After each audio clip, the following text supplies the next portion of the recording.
Bom, então, muito bom dia a todos. Nós estamos começando hoje o primeiro dia do nosso mini curso que está sendo realizado no evento, no segundo simpósio online de ensino de história pela Universidade Federal do Pará, do campus Ananindeua.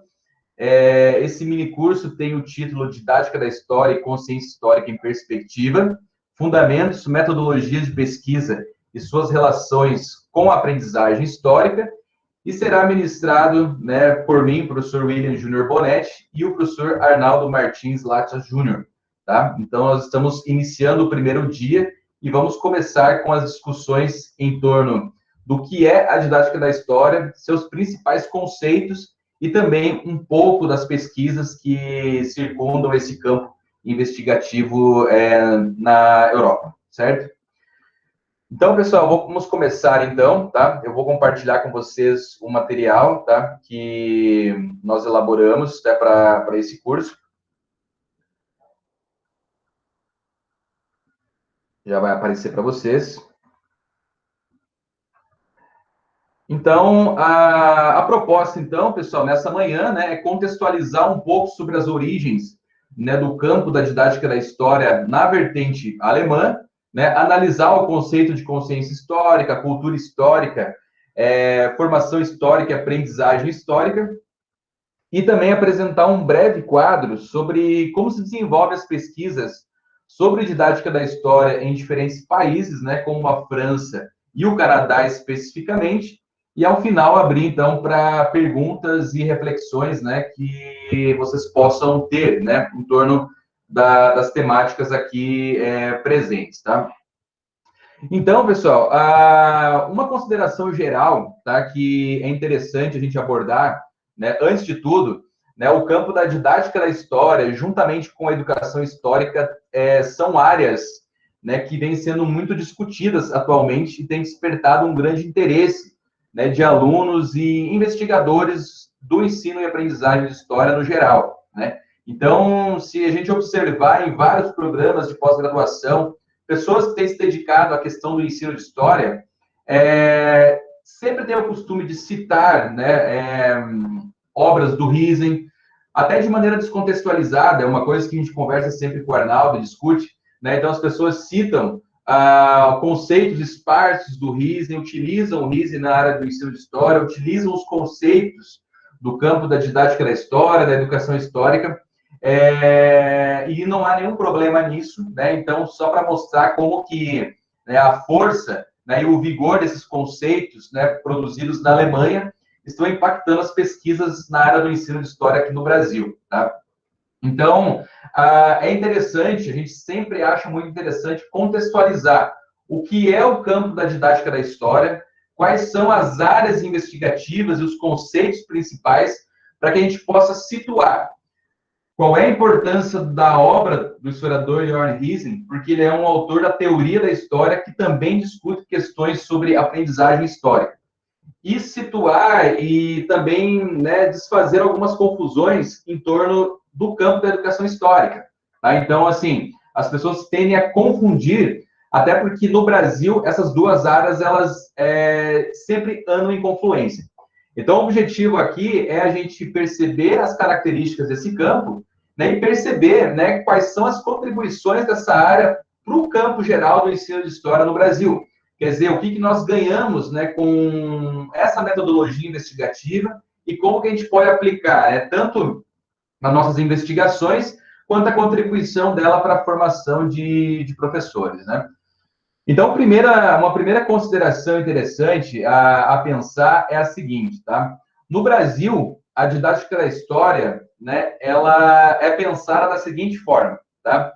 Primeiro, né, ela é um campo da educação no geral, né, um campo ligado à área da pedagogia, né? Então, a didática, ela é didática de história, né? Então, assim, a gente encontra isso nos cursos de pedagogia, encontramos, né, em cursos de educação no geral, né? Então, assim, a área de didática geral no Brasil investiga os fundamentos, as questões sobre educação, efetivação de ensino, metodologias, né? Está na grade, né, de vários cursos de história e de outras licenciaturas no geral.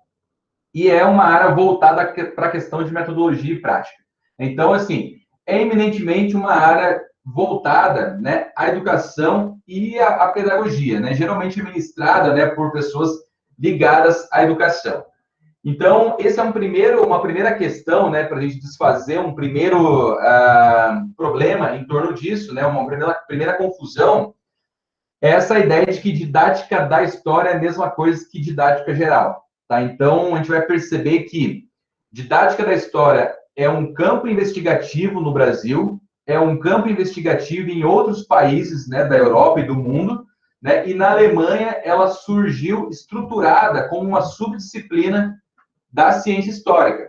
Na Alemanha é um caso peculiar, tá? Então, no Brasil é diferente. Então, os investigadores da área do ensino de história têm, né, promovido pesquisas e debates justamente para fortalecer o campo da didática da história como uma área investigativa e não como uma metodologia de ensino, tá? Então, esse é uma primeira consideração geral para a gente pensar.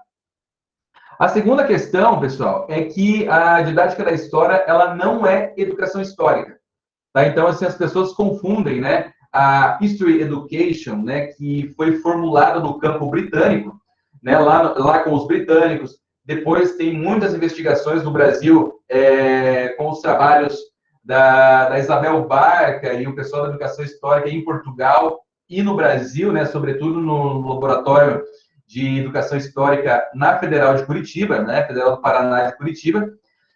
A History Education, tá, ela é uma metodologia investigativa, né, dialoga com o Rising, dialoga com os pressupostos da didática da história, sobretudo o contexto português e brasileiro, né, mas a história da educação histórica é outra, né, surgiu da Grã-Bretanha nos anos 60, pensando a questão de progressão de pensamento histórico, pensando outras questões. Né? A didática da história surgiu na Alemanha, também nos anos 60 e 70, mas um outro contexto histórico.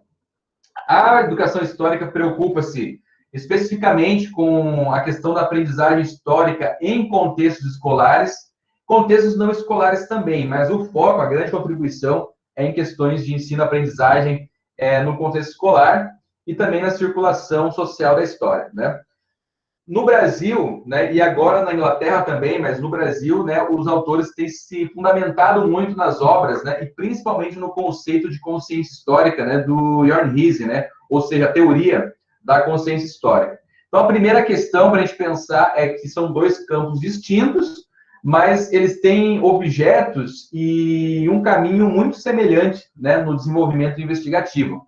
Mas é interessante deixar pontuado, né, o que é cada um desses campos, tá?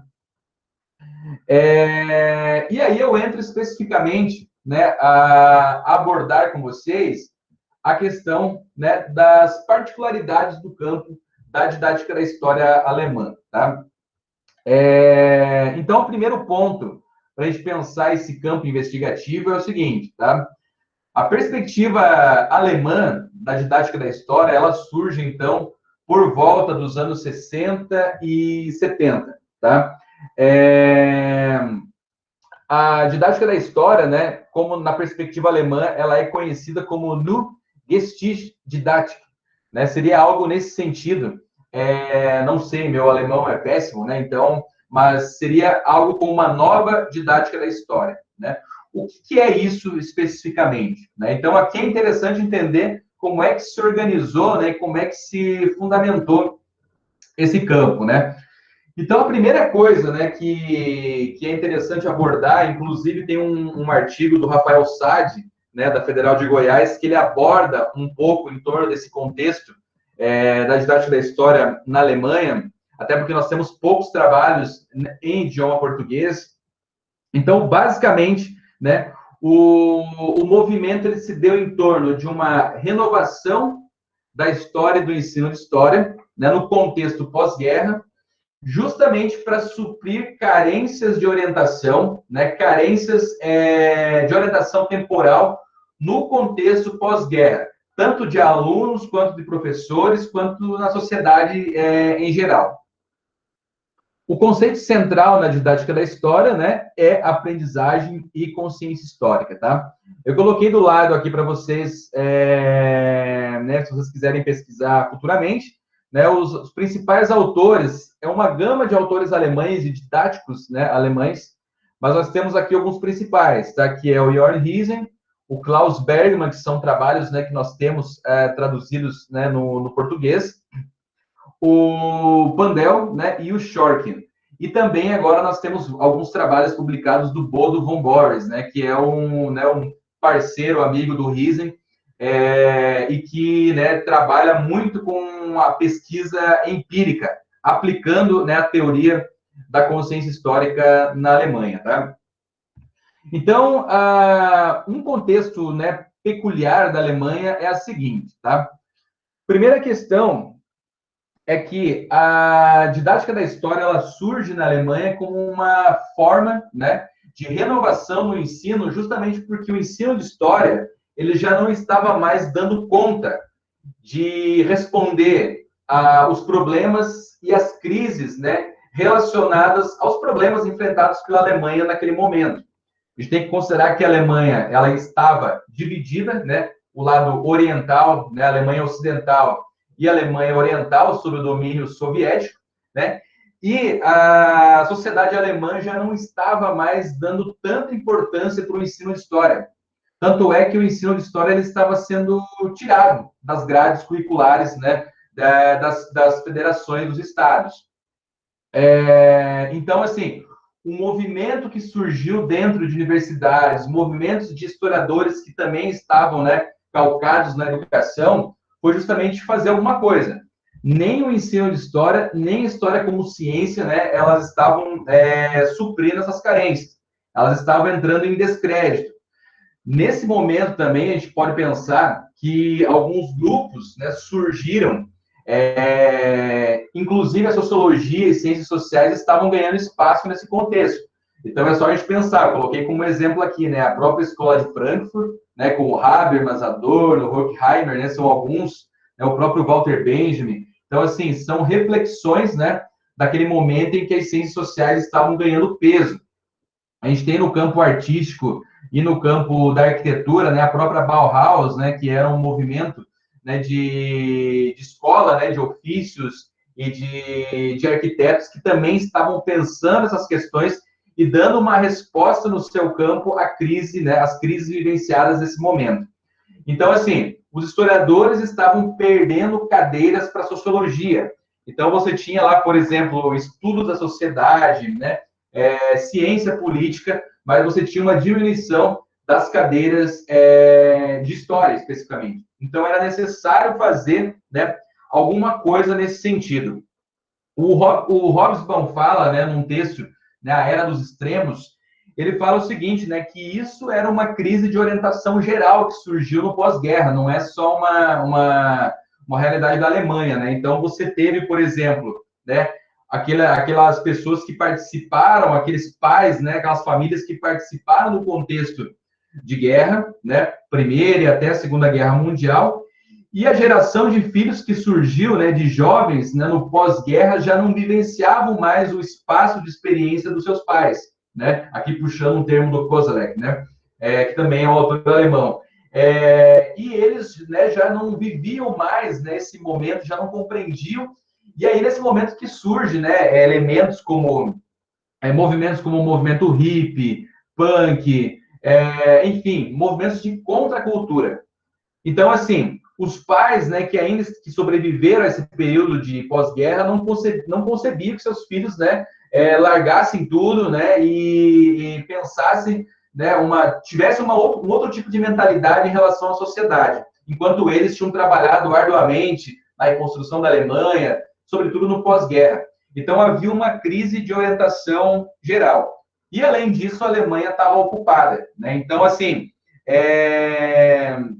houve, então, um grupo de historiadores, né, sobretudo os historiadores ligados, né, aí à chamada Escola de Bielefeld, né, aonde se vai ter os representantes, né, o Weller, o Koka, depois o Koselleck, né, vai ter uma cadeira também de história, né, nessa universidade, depois o Hiesen, né, vai assumir, né, inclusive o lugar do Koselleck quando, né, ele acaba falecendo. Então, assim, nos anos 60 e 70 foi uma renovação dos estudos da ciência histórica geral. Surge, então, a ideia da ciência social histórica, né? O Riesen aparece, né, superando, né, e trazendo os estudos, né, do Droysen, que era um historiador, né, que foi, assim, na França, numa tradição eminentemente analista, né, o Droysen teve seus estudos esquecidos, né, no resto da Europa, embora ele tenha uma influência muito grande nos estudos históricos alemães, tá? Aí que eu começo a desenhar a introdução, né, e começo a apresentar, né, as ideias do Riesen, né? Então, o Jörn Riesen é um desses alemães historiadores, né, e possui uma ampla formação, inclusive, e apoiado nos estudos do Droysen, tá? Ele então desenvolve né, as suas obras, e para o Riesen, né, a teoria da história, né, não pode ser reduzida apenas ao fator de pesquisa. Tá? Então, para ele, né, a reflexão teórica e a própria pesquisa histórica não pode ser um fim em si mesma.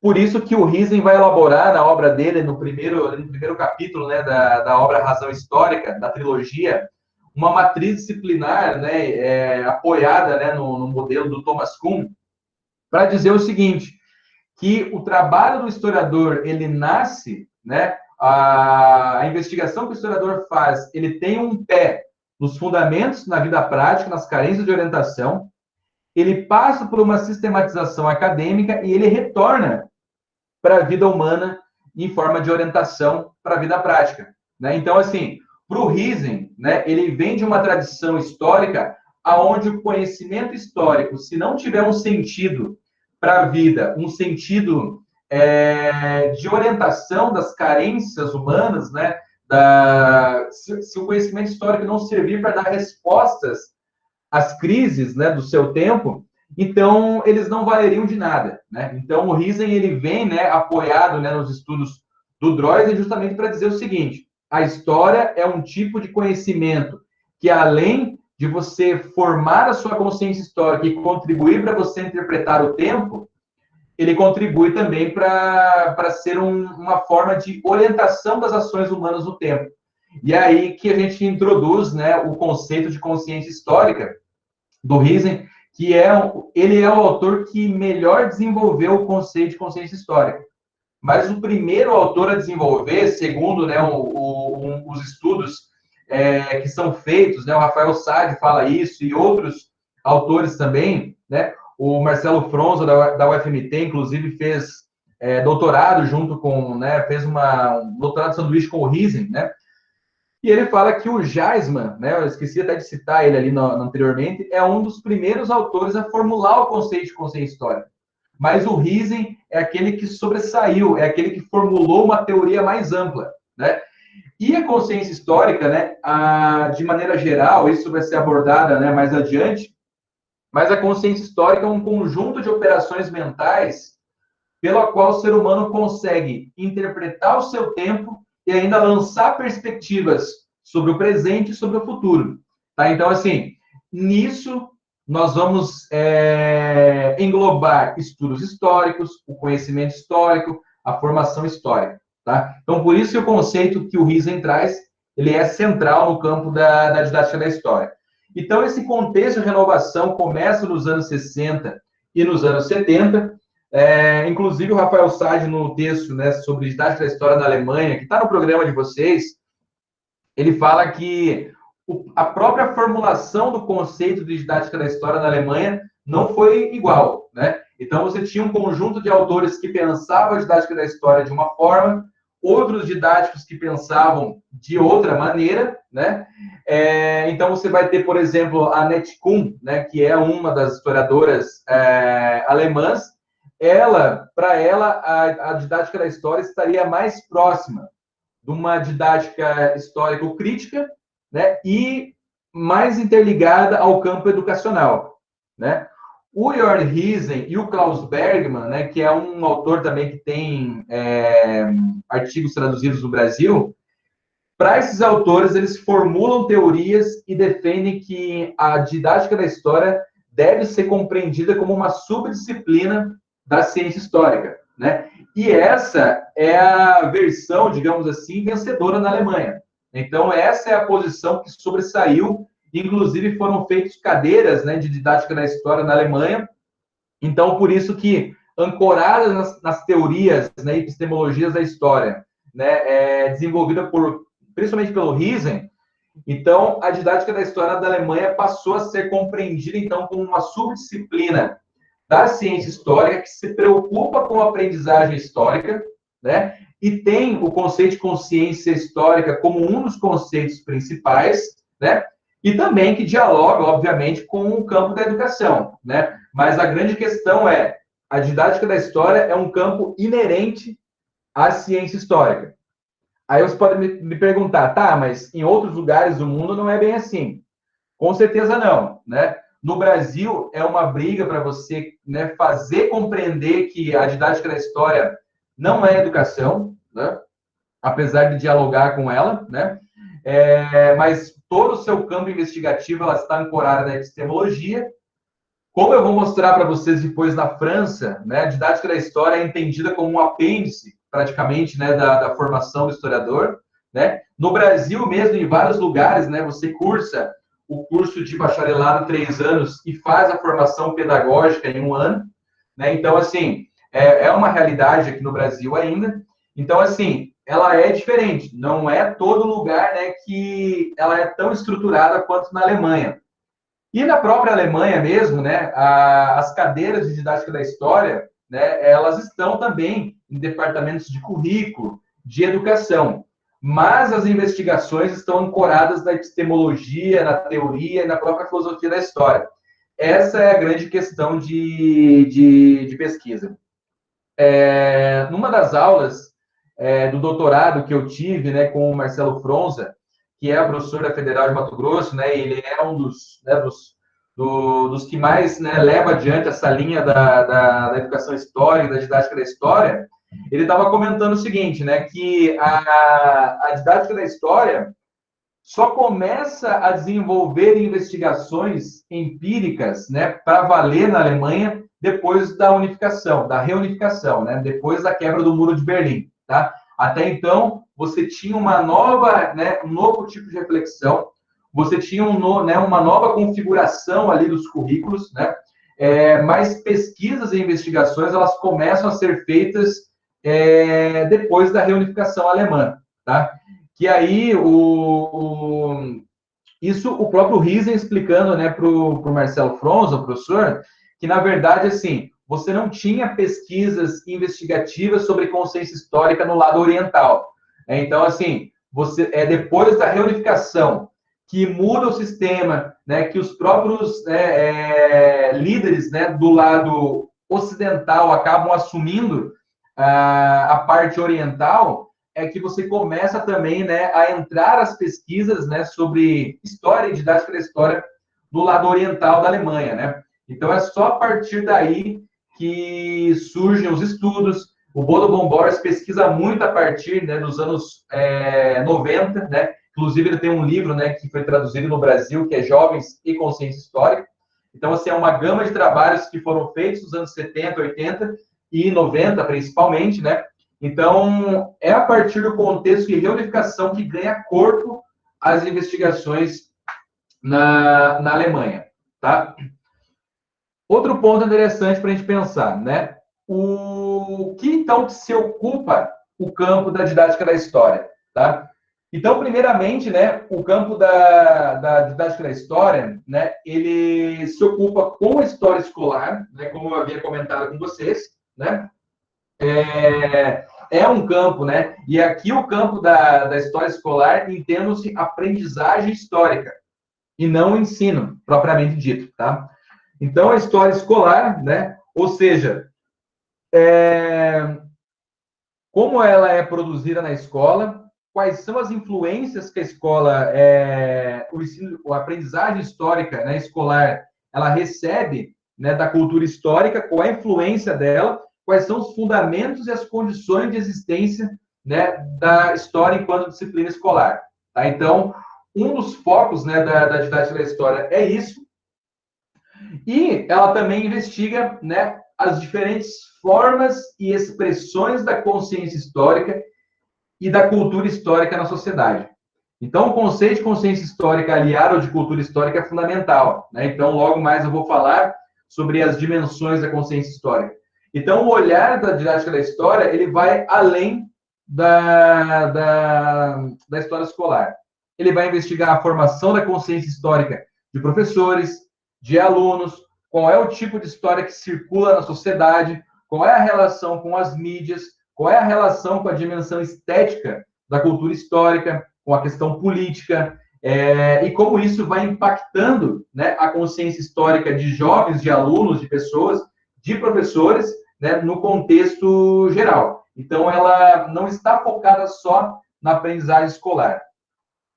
E o conceito de consciência histórica, ele vai abrir inúmeras possibilidades, porque pela consciência histórica você consegue identificar as ideias históricas de alunos, você consegue identificar a subjetividade do professor, o pensamento histórico de professores, o pensamento histórico de alunos, e com isso, através de metodologias investigativas, você consegue chegar à construção da identidade histórica, ou seja, como é que se constitui a identidade docente, a identidade histórica docente, a identidade histórica do aluno, né? E, enfim, você pode te abre um leque de possibilidades do conceito de consciência histórica dentro do campo da história, né? No Brasil, a gente sabe que tem pesquisas sobre formação docente, sobre formação do pensamento de alunos, né? Mas o conceito de consciência histórica, na perspectiva do Riesing, ele abre para você compreender as ideias históricas, a natureza das ideias históricas, de que maneira os professores e alunos atribuem sentido, né? Ou significado ao conhecimento histórico. Então, é um bom referencial teórico, né, para a gente pensar as nossas pesquisas. Tá? Então, esse é um grande ganho, digamos, do campo da didática da história. Um dos autores, né, que é talvez o primeiro autor traduzido no Brasil, tá? E marca, o Luiz Fernando Serri fala isso, né? Ele marca o início da didática da história no Brasil, é esse texto seminal, né, do Klaus Bergmann, né, que é História na Reflexão Didática, que foi publicada na Revista Brasileira de História de 89 e 90, né? Então, é na virada. Então, o Klaus Bergmann, que é um dos didáticos da história, ele vai falar o seguinte: através da consciência histórica, a didática da história direciona o seu foco para o significado da história na sociedade, isto é, na produção, circulação e utilização social dos conhecimentos históricos. Tá? É importante também falar aqui para vocês, compartilhar que o Riesing, ele não concebe que há uma história pronta e que a consciência histórica das pessoas, ela é uma simples receptora da história pronta, né? A história é formada pelos indivíduos, construída pelos indivíduos e por historiadores no seu cotidiano, tá? Então, assim, não há uma história pronta a ser recebida, né? É claro que a história que circula socialmente, né, que ela é produzida por seres humanos, seja ela acadêmica, né, científica ou não, né? E aí as pessoas consomem e isso impacta na formação da sua consciência histórica. Mas o Riesing desfaz essa ideia de alguns didáticos na sua época, né, de que a consciência histórica e a didática da história seriam receptoras, né, desse conhecimento histórico. Tá? Então, esse é um ponto, né, que, né, houve esse consenso, né, no final dos anos 80 para o 90. Então, assim, o Klaus Bergmann, né, nesse texto, ele fala, então, de 3 subdivisões da didática da história, né, que são 3 áreas, né, digamos aqui, de investigação, de preocupação da didática da história. Tá?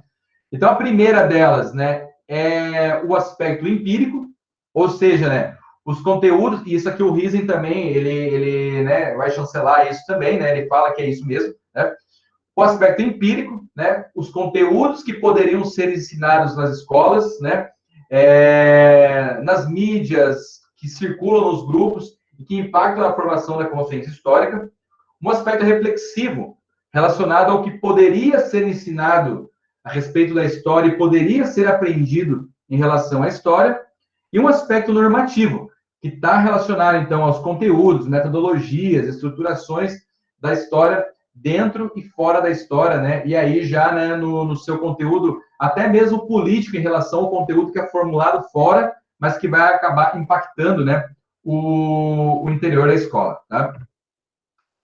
E aqui, pessoal, né, nós temos aqui a ampliação do foco dos estudos. Então, nós temos, então, né, todas as formas de história, né, erigidas na sociedade, né, o papel da história na opinião pública, né, e aí seria uma didática da história pública, as representações da história em mídias, museus, em outros espaços, né, a questão patrimonial, a questão estética, cinemas, enfim, né, considera a subjetividade de alunos e professores, investiga a formação da identidade, né, e aí é entendida como um campo inerente à ciência histórica, tá? Aqui, só para a gente ter uma noção, pessoal, né, como que há uma história, né, que circula, né, um tipo de saber, um tipo de história que circula no ambiente público e que acaba impactando a formação de alunos e formação de professores e da opinião pública em geral. Se a gente olhar, né, há uma tendência de políticos, de pessoas, né,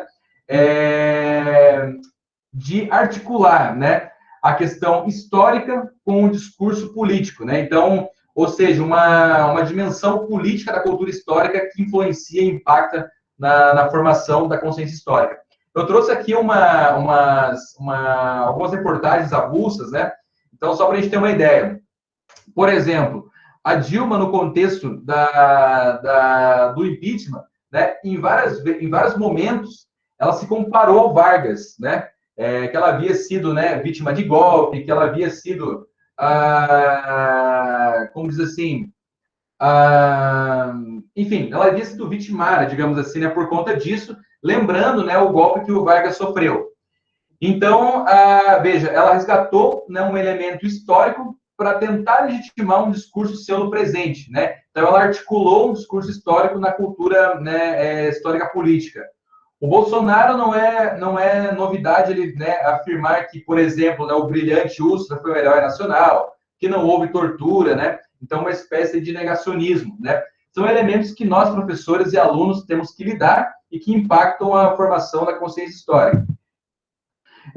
Um caso recente, né, que aconteceu há três dias atrás, né, é o caso do professor de história na França, né, o Samuel Paty, né, ele acabou sendo decapitado, né, na rua, né, justamente porque ele havia mostrado uma charge, né, sobre Maomé, e aí, né, pais de alunos, né, haviam se ofendido por conta disso. Então, enfim, né, e aí há ainda uma investigação corrente sobre essa questão. Então, levantou, né, um tema sensível na França, que é a questão da liberdade de expressão, né? O que chama atenção é o fato do professor, né, ser jovem, né, 47 anos, e ele também é um professor de história, né? Então, de que maneira que, né, isso também impacta, né, na formação docente? Até onde vai o limite, né? E como nós podemos fazer para preservar essa liberdade de expressão, né, no mundo, de uma maneira geral? E o Bolsonaro, no início do ano, né, ele falando que, né, os livros didáticos, né, tem muita coisa escrita, né, tem muita coisa sobre gênero, tem muita coisa sobre outros temas que não são relevantes, né, que para ele tem que ser conciso e tem que ter o hino nacional, pronto, né?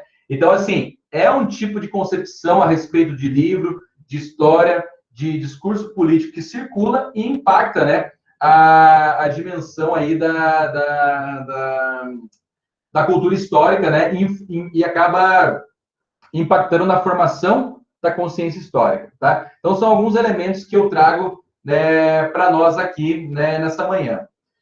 E para para eu encerrar essa primeira parte da minha fala e passar para o professor Arnaldo, tá? É um conceito interessante, eu não vou abordar especificamente cada uma delas, né? Só para a gente ter uma noção geral aqui. O conceito de cultura histórica que é formulado pelo Riesen, tá? É muito importante a gente pensar, é muito importante ter em nossas pesquisas, porque é onde a consciência histórica se efetiva, tá? É o locus aonde a consciência histórica se efetiva. Então, nós temos, né, 5 dimensões que o Riesen fala, né? Uma dimensão histórica cognitiva, que está relacionada ao saber científico, histórico que circula, né, na sociedade, os tipos de conhecimento histórico, acadêmicos, né?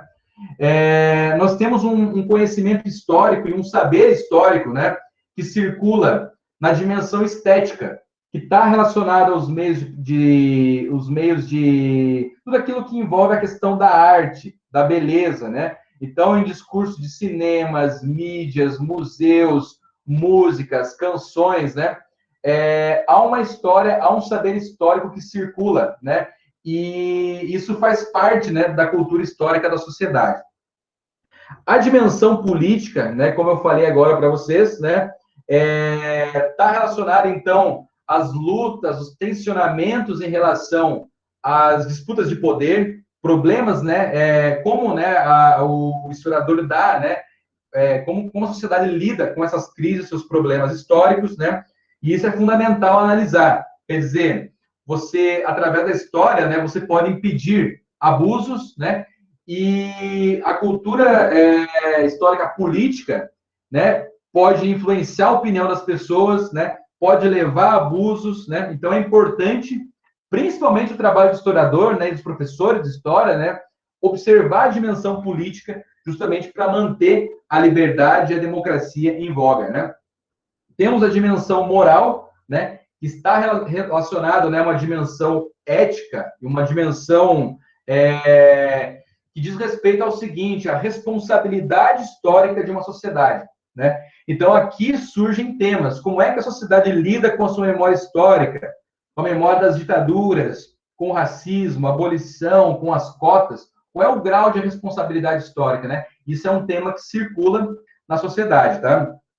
E, por último, a dimensão religiosa, ou seja, né, o que o Risen fala é que o fenômeno religioso e a religião, ela é uma representação cultural. E isso impacta na formação da consciência histórica dos indivíduos, impacta na forma de interpretação do tempo e na ação do tempo. Então, ela deve ser pensada. Como abordar isso? Como que a cultura histórica religiosa ela impacta na formação dos alunos, na formação da consciência histórica, na formação da consciência histórica das pessoas em geral, né? Então, essas 5 dimensões são fundamentais dentro do contexto da didática da história.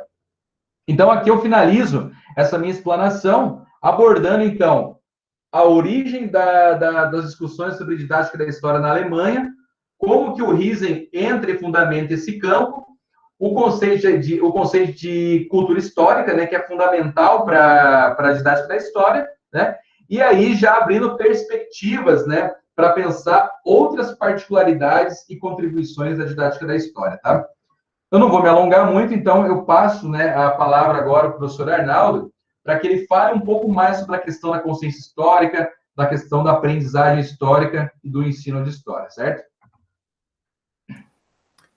Obrigado, professor William.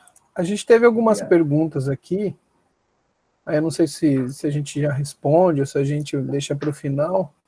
Acho que vamos fazer como combinado, né? Acho que a gente responde no final, né? Tá bem. Mais ou menos aí, daqui uns 40 minutos, a gente abre para reflexão, daí. Tá, então, Amora, daqui a pouco a gente, então, vai comentar, tá? As suas considerações aqui. Eu vou selecionando elas, Arnaldo, tá? Ah, legal, perfeito. Uhum. Pessoal, bom dia a todos e todas. Então, a gente vai estar comentando hoje sobre a questão da didática da história, né? Essa é a proposta desse minicurso. Então, eu vou estar trazendo aqui para vocês uma leitura, né, relacionada à perspectiva rissoniana da didática da história, que é o que a gente acaba tendo como orientação aqui no Laboratório de Aprendizagem e Ensino de História da Universidade Federal de Pernambuco, tá? A gente, inclusive, tem o canal do YouTube, né, como a gente já comentou, eu coloquei o link no chat, se vocês puderem fazer a inscrição para ficar, para saber, né, das nossas publicações. Então a gente tem, obrigado Ramon já se inscreveu, a gente tem ali os webinários, né, que é um projeto que a gente começou mês passado, E, inclusive, na próxima semana, na segunda-feira, a gente vai ter um webinário com o professor Luiz Fernando Serri, que trabalha dentro dessa concepção, né? Tem pesquisas relacionadas dentro da didática da história, né? Além de encontros nossos propositivos, né? E, enfim, coisas de formação relacionadas à didática da história, tá? Inclusive, tem alguns alunos meus aqui, algumas discussões vocês já tiveram, né, nas nossas disciplinas, seja na disciplina de metodologia ou na eletiva, né? Mas, para a grande maioria, a gente vai, então, estar comentando sobre essa dimensão. Ensino de história a partir da teoria do Jorn Riesing, tá? Aqui, então, estão os meus e-mails, né? E o e-mail do laboratório, o Instagram, meu Instagram, o Instagram do laboratório, se vocês quiserem acompanhar o nosso trabalho, né? Bom, quando a gente, o Willan trouxe uma série de elementos aí dentro da perspectiva rissoniana, né? Então a gente tem a cultura histórica, a gente tem a consciência histórica, e essa discussão, né, no português, vamos colocar assim, né, ela vai se iniciar com a tradução, então, da trilogia clássica, sendo o primeiro livro Razão Histórica, na qual o Jorn Riesing ele vai estar trazendo essa dimensão, trazendo essa perspectiva de se pensar a consciência histórica como um elemento primordial, um elemento natural do ser humano, né? Então, trata-se de uma dimensão própria do pensamento humano, esses elementos de consciência histórica. Então, pensar historicamente, que é o que nós abordamos dentro da perspectiva das aulas de história, né, do professor de história, significa pensar a partir da lógica histórica, né? Então, a didática da história, ela é muito interessante porque ela pensa a dimensão do ensino de história a partir das discussões, a partir da filosofia, a partir da teoria da história. Então, esse é um diferencial importantíssimo, né? Porque não é simplesmente uma forma de se passar o conteúdo, né? Então, um dos elementos que se destaca bastante é a questão de como que a didática da história ela não combina, né, não no sentido mais clássico da chamada transposição didática do Chevalar, né, do saber sábio e do saber ensinar. Então, quando se pensa na possibilidade de um saber histórico na sala de aula, que daí se pensa dentro dessa dimensão de se usar elementos da vida prática. Então, Riesing, ele vai estar se utilizando bastante dessa perspectiva da praxis, né? Dessa perspectiva daquilo que compõe o nosso cotidiano. Porque nós estamos, a todo momento, tendo interações com o passado. Então, nós temos interações com produtos, com subprodutos, com narrativas, né? Então, são diversos elementos. Esses dias eu estava comentando com alguns alunos, eu trouxe um exemplo de um rótulo de sorvete, que é um rótulo de um sorvete grego. E esse rótulo de sorvete, ele trazia elementos que são elementos gráficos gregos, ele trazia o busto do Davi, que é um personagem cristão, e o busto do Davi é da obra de Michelangelo, que foi feito durante o Renascimento. Então, são uma série de elementos que são juntados ali e são entregues como um produto sobre Grécia, e tem toda uma construção sobre o passado. Então, os nossos alunos, quando a gente para pensar do ponto de vista como professor de história, eles estão se relacionando e eles já trazem consigo narrativas, vivências, que permite essa reflexão e essa aprendizagem histórica. Então, quando o Jorn Riesing traz ali, né, a dimensão do razão histórica, ele está pensando o conceito de ciência e a tradição como uma orientação para a vida prática, né? Então, nós não podemos pensar a ciência como algo isolado, como algo distante, mas sim, dentro da perspectiva da didática da história, a ciência como uma dimensão relacionada com a praxis, né, com o cotidiano. O conhecimento científico surge na academia, né? Surge da necessidade da vida prática das pessoas. Então, quando a gente para pensar o porquê que nós nos debruçamos em relação às pesquisas históricas, trata-se de questões, trata-se de elementos que fazem parte da vida prática, né?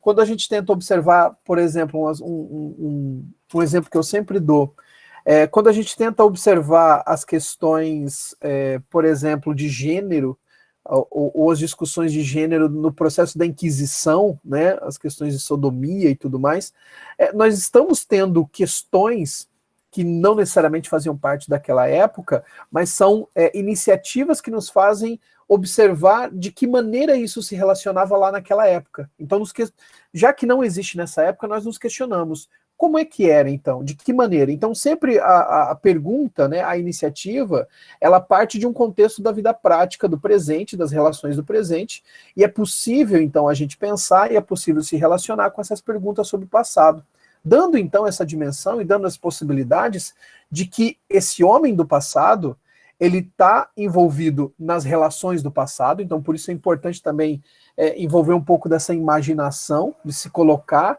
e pensar nas estratégias e na vida prática desse homem do passado. Então é uma construção toda que envolve a perspectiva de consciência histórica, né? Então uma história tem sua credibilidade garantida na medida em que satisfaz os interesses de uma comunidade.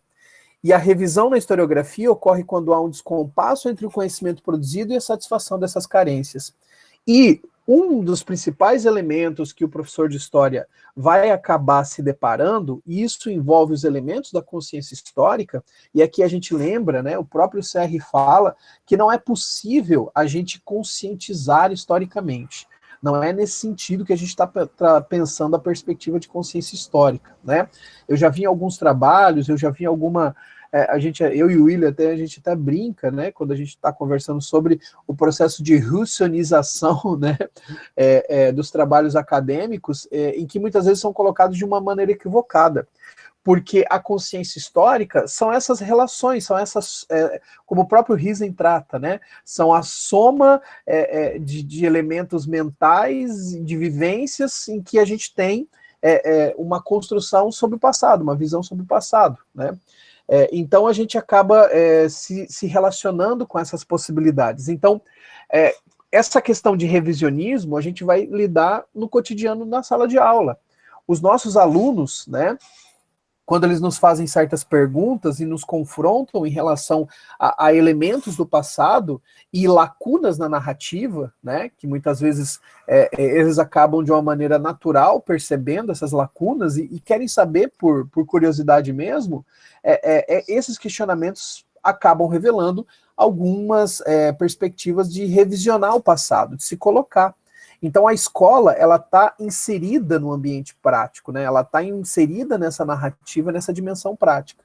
Então, por conta disso, a gente parte dentro dessa perspectiva da consciência, né? E a ciência não é uma ruptura, mas sim um desdobramento do senso comum dentro dessa perspectiva alemã. Vale lembrar, né, quando a gente parte desse pressuposto, dessas perspectivas alemãs, né, do próprio Jörn Riesen, a própria historiografia alemã, ela vai levar em consideração uma dimensão diferente de uma concepção mais tradicional que a gente tem aqui no Brasil, que é essa concepção da memória, né, das relações com a memória, a diferença de história e memória, né, a questão dos memorialistas. Essa relação para os teóricos alemães, né, principalmente quando a gente pega, por exemplo, quando a gente observa o próprio Koselleck, quando ele pensa nos futuros passados, os projetos de futuro, né, que faziam parte das sociedades em si, eles estão levando em consideração, e existe uma proximidade muito grande entre essas dimensões de memória, né? Que então entra essa dimensão da consciência histórica que a gente acaba trabalhando aqui, né? Então as revisões, elas são necessidades do tempo.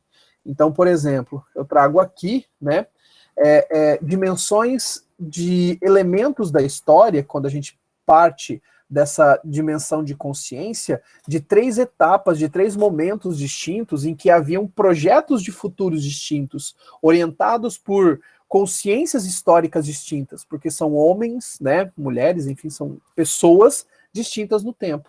Então, quando a gente faz um olhar sobre o passado e sobre a maneira como é trabalhado a questão do ensino, a gente pode pegar, por exemplo, a propaganda, né, um pouco antes do golpe de 64, demonstrando o perigo do comunismo, né, o que acabava criando uma dimensão de terror sobre essa ameaça, né.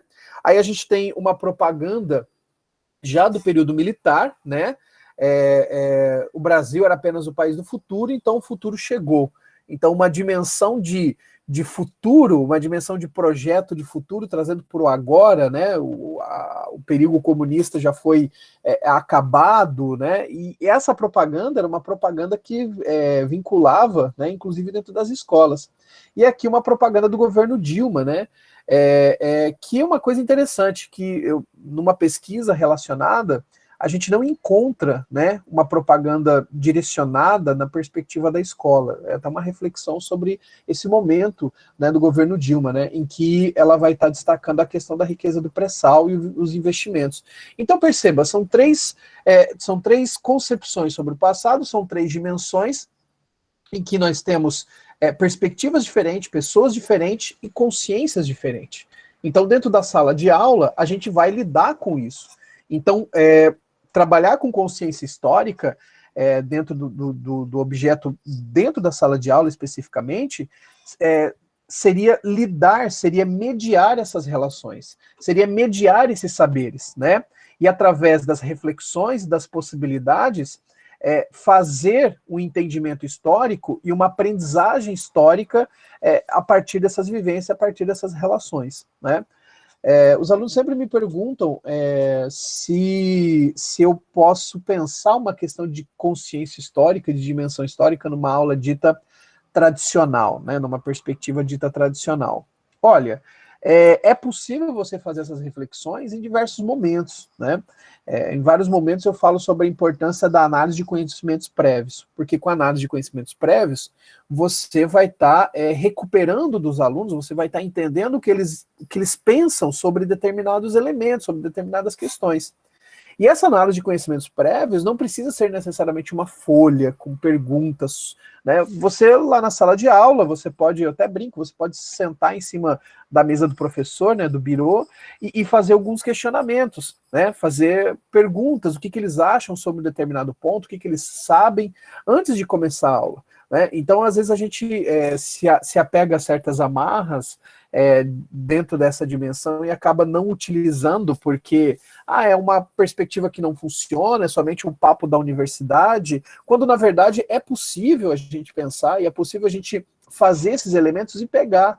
Se eu não consigo levar uma fonte histórica para fazer uma análise, eu posso pegar o livro didático, eu posso observar elementos do livro didático e tomar o meu livro didático como uma fonte para ser analisado, né? Então são nessas dimensões que a gente acaba utilizando. E aí a gente acaba pensando o seguinte, né? Uma razão histórica para o ensino de história. O ensino de história não é uma discussão da educação segundo a didática da história, né? Como o William colocou. Então, seria pensar ensinar história a partir das realidades, das problemáticas que compõem a ciência histórica, né? Esse pensamento de que eu tenho a aprendizagem, né? Eu tenho os conteúdos que eu vou aprender, né? O famoso sistema 3+1 que a gente viu em diversas universidades desde os anos 60, né? E que algumas ainda utilizam ainda, né? Ainda tem resquícios desses elementos, inclusive universidades grandes, importantes, né? A gente percebe isso em diversas instituições. Então, esse sistema 3+1, na verdade, ele acaba jogando, né, essa situação e ele não pensa a aprendizagem histórica, né? Ele pensa simplesmente pegar os conteúdos e, a partir dali, eu vou aprender técnicas e métodos para ensinar aquele conteúdo, né? Então a gente tem essa dimensão. Então, a partir da didática da história, a gente entende que o ensino de história não é uma discussão da educação, porque para Riesen uma das funções do historiador é o ensino, é a praxis do historiador, né? Tanto que em algumas discussões relacionadas à didática da história, a gente encontra a presença, né, sempre de se tratar do professor como o professor pesquisador, o historiador docente. Sendo que o historiador docente não é um historiador que também dá aula. Não, porque dar aula faz parte da dimensão do historiador. Então o historiador ele faz pesquisa, o historiador ele constrói narrativas, e o historiador também trabalha dentro de um processo de ensino-aprendizagem, né? Vale lembrar que no Brasil são pouquíssimas as áreas que se dedicam somente à pesquisa. Né? As pessoas entram na universidade, desenvolvem pesquisa, mas também dão aula. Então, também estão relacionados dentro desse processo, né? Então, a transposição didática, como eu tinha colocado, pura e simples, não dá conta de uma aprendizagem histórica, porque Riesen propõe um engate entre a história como ciência e o ensino de história que ocorre no interior dentro da sala de aula. Então, pegar espaços e pensar o trabalho do historiador também dentro da sala de aula. E muitos alunos me questionam o seguinte, professor, então significa que nós vamos transformar os alunos em pequenos historiadores? Então a dimensão é transformar os alunos em pequenos historiadores. Não, né?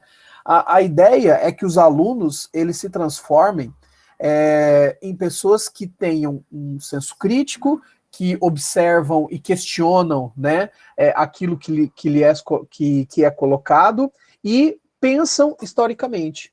Se utilizem de elementos e ferramentas que a história disponibiliza para se pensar como cidadão, para se pensar, para agir e pensar na sociedade. Então, quando a gente para analisar, esse interior da sala de aula, ele tem uma construção de um saber histórico escolar. Então, a gente está pensando numa proposta de pesquisa histórica escolar. Né? Então, por isso que é muito comum, né, dentro da didática da história, usar a dimensão do pensar historicamente, de pensar uma aula histórica, né, de dimensões que fazem parte da ciência histórica. Então, é essa perspectiva. Então, não seria o universo da educação didatizando o conhecimento histórico, mas sim uma preocupação da história enquanto ciência que compreende os seus fundamentos na vida prática. Então, é dentro dessa perspectiva que a gente acaba pensando e que a gente acaba se utilizando essas dimensões do saber histórico. Né? Então, o que é consciência histórica para Jörn Riesen? O próprio Jörn Riesen, lá no Razão Histórica, ele vai definir isso para a gente, que se trata a suma das operações mentais com as quais os homens interpretam sua experiência, da evolução temporal do seu mundo e de si, mesmo de tal forma que possam orientar intencionalmente sua vida prática no tempo. Então, a sua vida prática no tempo é uma relação de passado, presente e futuro. Trata-se das vivências e das vivências que são entregues, não necessariamente uma vivência vivida, né, mas narrativas de vivências que acabam fazendo para o aluno uma dimensão sobre o passado, uma perspectiva, né, dessas relações no presente e, claro, um projeto de futuro. Um projeto, né, que vai variar de acordo com o espaço, com localidade, com questão social e até mesmo com os interesses dos indivíduos, né, do indivíduo em si. Então é essa relação que a gente acaba interessando, né? Porque a formação da consciência histórica e sua implicação na identidade do sujeito seria o objeto da didática da história. Então, existe uma relação, né, e o professor William, inclusive, trabalhou com isso no seu doutorado, né, ele fez essa construção, que é uma perspectiva de pensar a identidade, né, uma dimensão, inclusive há pesquisas também dentro dessa dimensão de uma história humanista, né, de pensar de uma perspectiva mais humanista esse processo de ensino de história. E não necessariamente ter um distanciamento, né, ter um certo abismo, de certa forma, as narrativas históricas, né, ou os relatos do passado. Então, essa relação de identidade, essa relação com o indivíduo, né, ela é fundamental dentro da perspectiva da didática da história. Aí, falando um pouco do caso alemão, né, a gente vai trazer aqui. Então, são as perspectivas da história, foram grandemente expandidas, indo além de considerar apenas os problemas do ensino e aprendizado na escola. A didática da história analisa agora todas as formas de raciocínio e conhecimento histórico na vida cotidiana e na vida prática. Então, se eu estou pensando, né, as dimensões sobre o passado, elas se refletem dentro da perspectiva da vida prática, né? Seja na questão dos discursos presentes, né? Então, quando eu observo esses discursos, eles trazem elementos sobre o passado, né? Como o professor William colocou, do próprio daqueles exemplos, né? Em que em diversos momentos há uma tentativa de se justificar suas ações, há uma tentativa de se utilizar de discursos e de se comparar com personagens do passado, né, numa dimensão até mesmo exemplar, para tentar demonstrar de que forma e de que relações estão, de que maneira esse indivíduo se localiza no tempo. A gente também recebe uma série de informações da mídia, né? Então a mídia em diversos espaços acaba nos proporcionando essa alimentação de produtos do passado, e aí a gente tem essa charge, né, que é uma charge bem interessante, da Laerte, em que ela acaba demonstrando essas relações, né, que essas relações que eu acho incrível essa charge, porque ela demonstra um pouco essa relação passado, presente e futuro, né? As questões que nós envolvemos com o passado que nos chega, né? Através de narrativas, de resquícios, de produtos do passado, a nossa relação com o tempo, né? No presente, e a dimensão de futuro. No caso ali, demonstrando que o futuro não é um futuro tão... não é um futuro tão interessante, né, dentro da perspectiva, se comparado com o passado, dentro do que a charginista traz para a gente. Então é uma charge que eu acho muito interessante. E aí a gente entende, né, dentro ainda do caso alemão, né, o passado enquanto condicionante do agir, ou como condicionante da produção de sentido do pensamento histórico comum, deve ser considerado no ambiente escolar. Então, o ambiente escolar, ele está repleto dessas informações do passado. Então, quando a gente trabalha dentro dessa dimensão, o professor ele vai estar lidando com essas narrativas. O próprio livro didático vai trazer uma narrativa. Os alunos, né, se for um aluno que tenha pais que são evangélicos mais presentes, né, de um discurso mais excludente, ele vai trazer essas dimensões, ele vai trazer essas concepções. E numa mesma sala você vai ter um menino que tem pais ateus, enfim. Então é uma diversidade de informações, de relações com o passado que acaba lidando. Então o professor é um grande mediador dessas possibilidades, das diversas consciências históricas, e como foi colocado, inclusive o próprio professor ele tem a sua consciência histórica, né? Ele também vai, num processo de escolha dessas dimensões, ele vai estar utilizando das suas vivências e das suas relações. A diferença é a formação, né? E a possibilidade de ele estar lidando com essas narrativas. E o desafio que se apresenta ao ensino de história é tornar consciente o passado enquanto tal, capaz de efetivamente orientar em direção a agir o futuro. Então, eu lembro uma vez que eu perguntei para minha professora de história, né, o que era história, acho que todos nós perguntamos, e ela falava o seguinte, que a história era trabalhar com o passado para entender o que éramos no presente e prever o futuro, né? Eu achei, e durante muito tempo era a dimensão que eu tinha, né, até chegar na universidade. De certa maneira, ela traz uma preocupação com o futuro, né? Essa professora, no caso, há 20, 30 anos atrás, 20 anos atrás, ela trazia essa preocupação com o futuro. Então, quando a gente para pensar essas relações com o futuro, é uma preocupação que torna-se de um ponto de vista do indivíduo. É um questionamento do indivíduo, porque ele está se relacionando com essas questões do passado, né? Então, Riesen propõe a articulação da consciência como superação dos dados prévios da tradição. Ela partiria da tradição, mas não se basearia apenas nela, né? Então, como eu disse, tem o menino que tem esses elementos que fazem parte da sua família, ou até mesmo perspectivas que fazem parte de uma condição mais geral de uma dimensão tradicional, de uma cidade.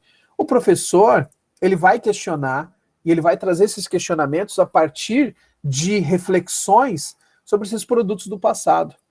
Então ele vai trabalhar com as dimensões e ele vai pensar as possibilidades de produtos que esses alunos venham trazer. Então é um diálogo constante que a gente acaba observando dessa relação com a didática da história, né? Então a gente observa essa relação, né? Aí a gente tem essa charge que eu acho interessante, né? Preciso de ajuda, meu sistema educacional está preso no passado. Porque daí a gente tem essa situação também, que são essas adversidades. A gente sempre pensa uma dimensão teórica numa possibilidade de trabalho, numa turma de até 25 alunos, né? Então a gente pensa essas condições. Aí quando a gente observa o sistema educacional, a gente verifica uma situação da escola, dos sistemas educacionais e do próprio escola como prédio sem recursos mínimos, né, salas lotadas de gente, professor com um salário defasado, com sobrecarga de trabalho. Então fica um desafio a gente tentar pensar a questão e as possibilidades, as estratégias da didática da história dentro dessas situações de adversidade. Nós não, digamos assim, nós não temos de todos os resultados, porque nós também dependemos do poder público, das ações do poder público, pensando na escola pública, claramente, pensar essas relações dentro da sala de aula. É necessário, né, também ter as mínimas condições para a gente poder pensar essas dimensões.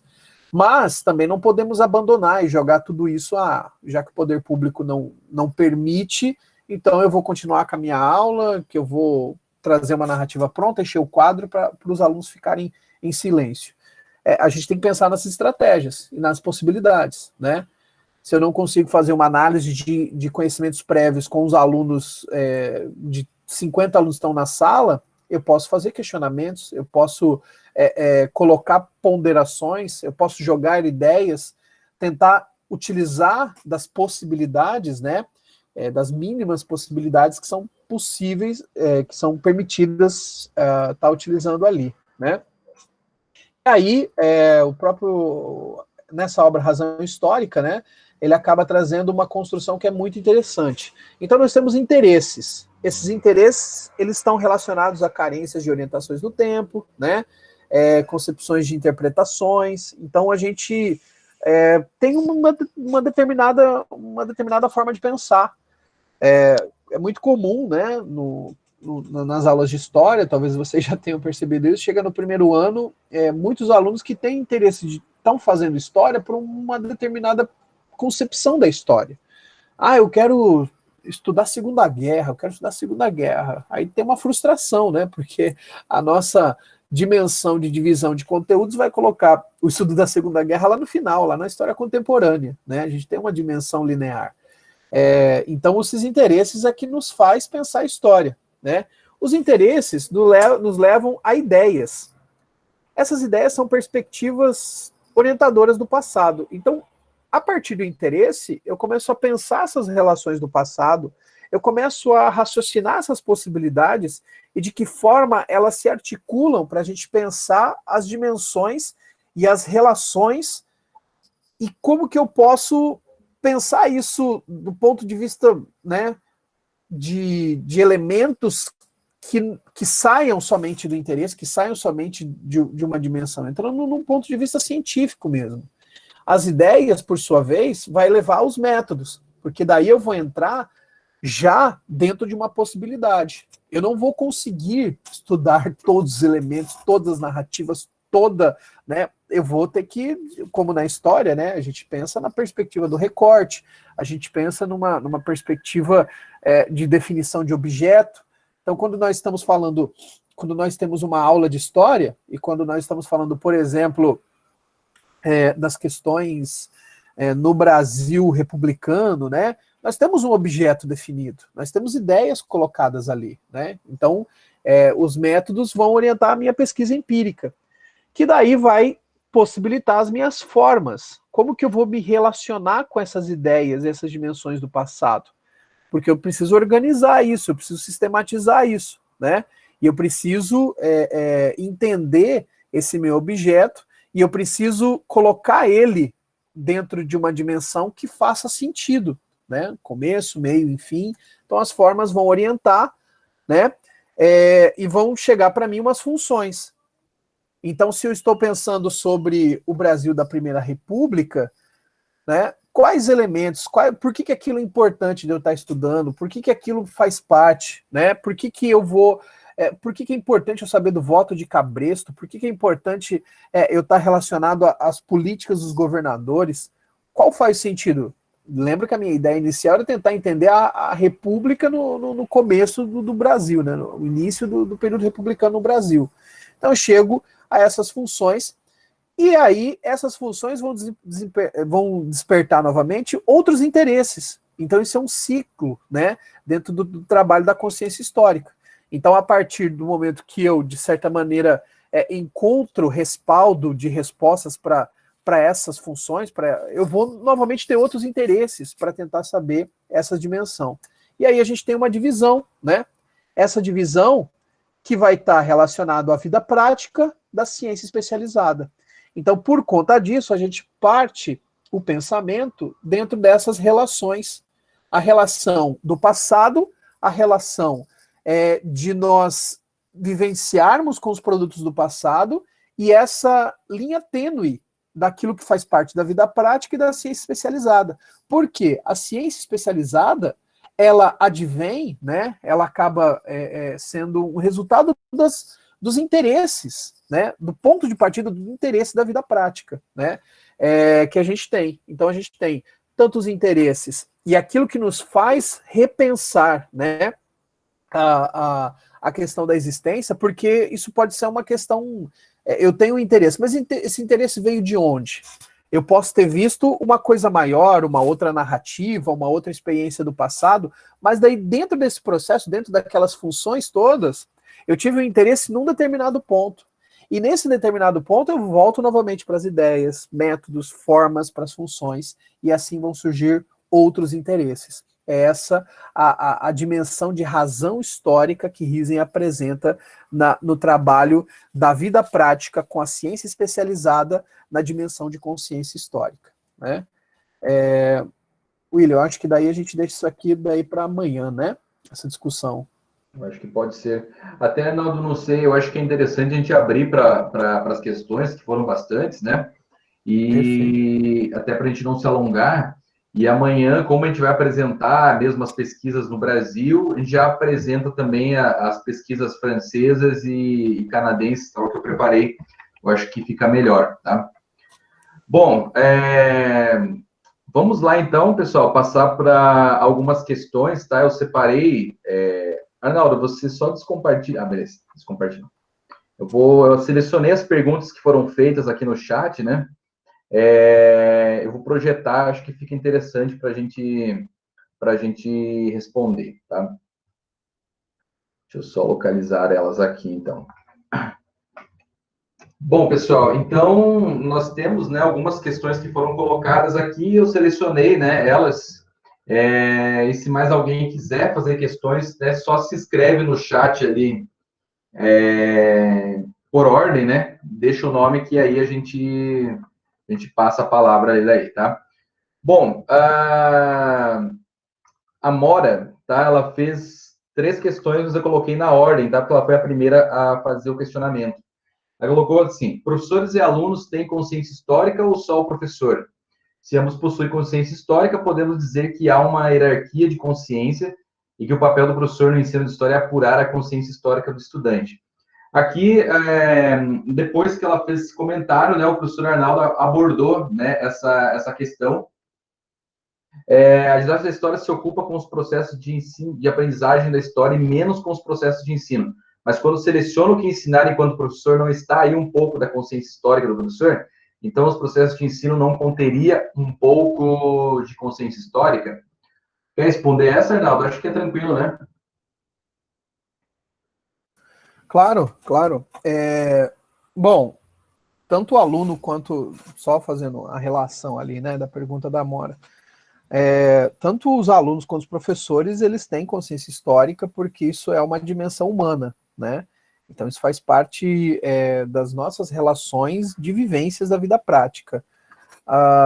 Em relação à hierarquia, eu acho que ela estava querendo pensar no ponto de vista da ciência especializada, né, que depois a gente comentou. Então, quando nós somos formados em história, vamos pensar assim, né, nós somos professores de história, nós temos umas discussões e contatos com perspectivas de ciência de diversas áreas. E aí o que acaba acontecendo é que nós temos uma possibilidade de trabalho de mediação em relação a essas dimensões, né? Não significa que eu sou mais velho ou que eu tenha uma pesquisa já demonstraram isso, né? Se eu sou mais velho ou que eu tenho uma classe, que eu pertenço de uma classe social superior, né, financeiramente falando ou culturalmente falando, que eu vou ter uma consciência histórica melhor ou mais apurada, né? Nós não dimensionamos. Até o Jorn Riesen, ele no livro 3, né, no História Viva, ele vai possibilitar o 3 que eu falo da trilogia clássica, tá, gente? Que é publicado pela UNB com a tradução do professor Estevão Rezende. Quando a gente pensa, quando o Jorn Riesen coloca lá na História Viva as dimensões, né, ele categoriza em 4 concepções de consciência histórica, é mais uma orientação, né, sobre possibilidades, que ele vai colocar exemplar, a genética, a tradicional e a crítica, né? Exemplar, crítica, tradicional e genética, né? Nós, vamos pensar assim, como professores, nós detemos ou nós nos relacionamos mais dentro da sala de aula com a expressão genética, né? Que seria levar em consideração as possibilidades e narrativas, enfim, de relações com o passado. Mas isso não impede da gente, em determinados momentos, trazer concepções da exemplar, da crítica, né? Principalmente se eu tenho uma composição de um professor que seja mais militante, ou que um professor que seja numa determinada religião, isso vai interferir também no seu processo de trabalho, né? Que a didática, o processo de aprendizagem de história, e menos com os processos de ensino, né? Mas quando eu seleciono o que ensinar enquanto professor, não está aí um pouco da consciência histórica do professor? Sim. Então, os processos de ensino não conteria um pouco de consciência histórica? Sim, as relações de contato, a própria forma como você determina você escolhe alguma coisa para ser trabalhada, assim como as imagens, as charges que eu coloquei, refletem um pouco da minha relação com o passado e da minha relação com a história. Então, isso faz relação, não dá para dimensionar. Eu acho que, na verdade, Arnaldo, é importante pontuar aqui, né, que a gente tem que pensar o seguinte, né? A didática da história, ela é um campo investigativo e não uma metodologia de ensino, né? Então, isso que eu tentei deixar claro no início. Então, por exemplo, eu não vou usar a metodologia da didática da história para ensinar história em sala. Por isso que quando a gente fala da aprendizagem histórica, né, é quando eu lanço um olhar investigativo sobre o ensino de história. E aí é claro que eu posso pegar, né, alguns ganchos disso para pensar a minha prática. Aí não tem problema nenhum, né?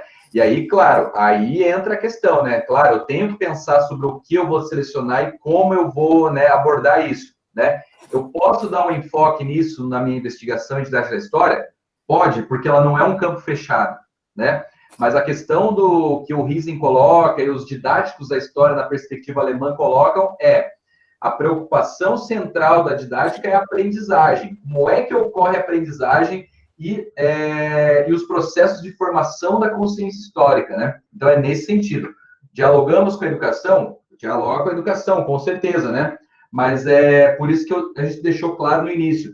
Didática geral, metodologia e prática de ensino é uma coisa, uma questão prática. A didática da história, como nós apresentamos na perspectiva alemã, está mais relacionado a um campo investigativo do que metodologia. A mesma coisa é a educação histórica, né? É muito comum as pessoas, né, leem sobre educação histórica e falar, vou usar a metodologia da educação histórica em sala de aula. Não é isso, né? Você pode usar princípios, mas a educação histórica é um princípio investigativo, né? Um campo investigativo dentro do campo do ensino de história, né? Vamos seguindo, então, nas questões ali, tá?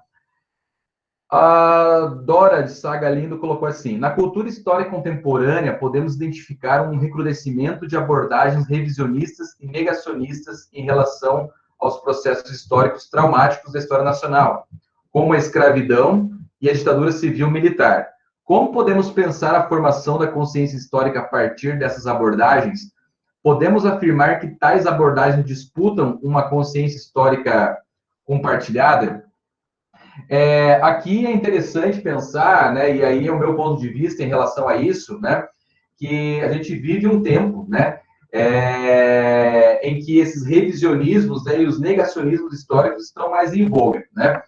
Outro dia eu assisti uma palestra da Márcia Teté e do Fernando Nicolazzi, né, eles são, Fernando Nicolazzi da Federal do Rio Grande do Sul, e a Márcia Teté, né, parceira nossa e amiga, né, da UEM, e eles estavam comentando que isso sempre existiu na história, né? O revisionismo, né, de historiografias, né? E o negacionismo também, né? Então, assim, o que acontece é que hoje, tudo, né, na cultura histórica, isso é amplificado pelas redes sociais, né? Então, eu estou dando aqui, né, o meu posicionamento em relação a isso. Então, assim, isso, né, enquanto uma dimensão da cultura histórica, ele acaba impactando na formação da consciência histórica de alunos e professores. Né? Então, por exemplo, o aluno, quando ele chega até a sala de aula, já com os seus processos de consciência histórica, né, ele pode ter ouvido, né, algum tema sobre negacionismo, por exemplo, e ele pode confrontar o professor na sala de aula. Né? Agora, qual é o papel do professor? É justamente através da história e do ensino de história ser um fator de intervenção nessa consciência histórica. Não no sentido de, a tua consciência histórica está ruim, vamos eliminar o teu pensamento e vamos incutir outra consciência histórica.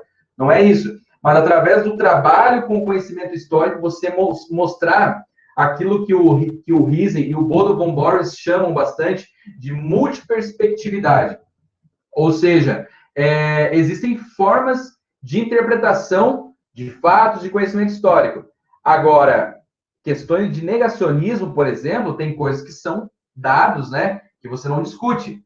Né? Então, por exemplo, quando meu aluno chega em sala de aula falando que o Holocausto não existiu ou que o nazismo era de esquerda, por exemplo, né, que foi uma colocação, inclusive, que o presidente Jair Bolsonaro havia colocado, e aí, assim, subiu esse tipo de hashtag, né, eu recebi no meu Instagram bastante disso, de pessoas que, assim, elas não estavam a fim de aprender história, mas sabem que eu sou professor de história, então me enviaram, né? Então eu tentei em vão tentar explicar pelo WhatsApp, enfim, mas não vai.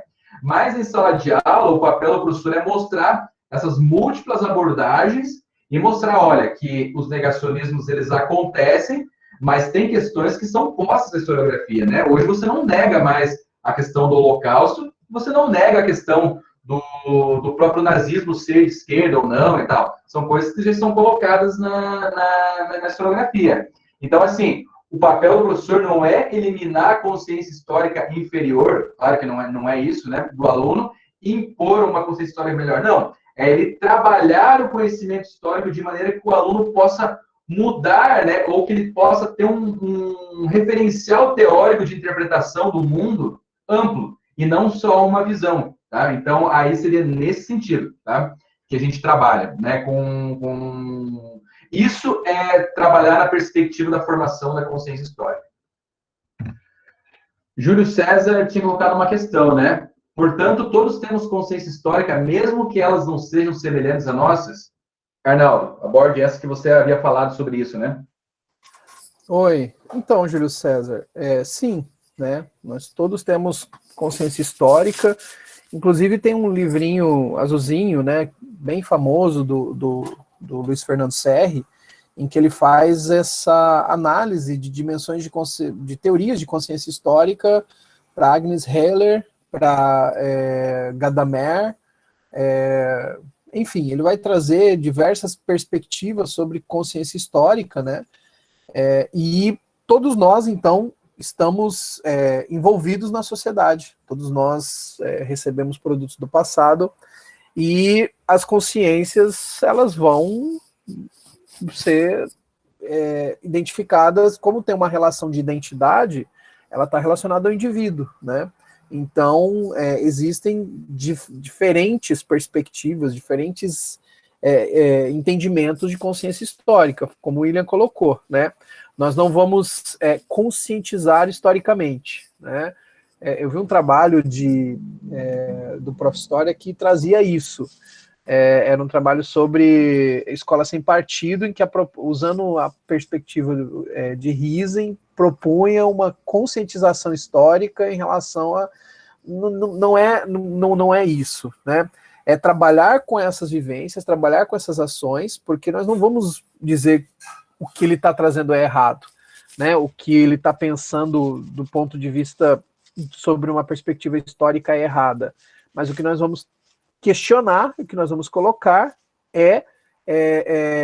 as reflexões sobre esse pensamento, né? Os pontos de reflexão. Daí vem a argumentação, vem a questão de trabalho em relação à sala de aula. Aqui também é interessante pontuar, né, Naldo, que assim, a consciência histórica que nós partimos na didática da história e que é a mesma compartilhada pelos estudos da educação histórica, né, é a perspectiva riesiana, né, de que a consciência histórica é uma antropológica universal, né, que está relacionada à consciência de si mesmo no tempo e no espaço, e ela é uma forma, né, pela qual o indivíduo interpreta, né, a sua vida, né, e aí a consciência histórica tem ganhos de conhecimento histórico, articula-se com a memória, né, e assim vai. Essa é uma perspectiva do Riesen. Amanhã eu vou mostrar para vocês a perspectiva, por exemplo, de um francês, que é um didático da história francês, né, que é o François Odigier, né? Esse pesquisador, ele assume a perspectiva de consciência histórica do Gadamer, né? Do Hans-Georg Gadamer. E, para ele, ter consciência histórica é um privilégio do homem ocidental. Ou seja, ter consciência histórica é você entrar em contato com o saber histórico, e aí você tem um ganho na sua consciência, tá? Se você não entrar em contato, você não estaria, né? Então, digamos assim, pronto com a sua consciência histórica, né? Mas veja, é uma outra perspectiva, né? Uma perspectiva francesa. Apesar do Gadamer ser alemão, se não estou enganado, tá? Mas, assim, é possível? É possível. Tudo depende do modo como você pensa e articula, né? Na perspectiva do Riesen, daí seria excludente essa, né? Não seria convergente. E uma coisa interessante do Gadamer é que ele coloca que a consciência histórica ela é ao mesmo tempo uma dádiva e uma maldição. Que o homem ocidental moderno ele tem a dimensão e a relação com o passado, né? E ele tem consciência sobre o passado, sobre as construções dos homens no tempo, no passado, mas também é uma maldição, no sentido de que ele passa a questionar esse passado e passa a se questionar em relação como um homem no tempo, né? Então é bem interessante essa dimensão do Gadamer também.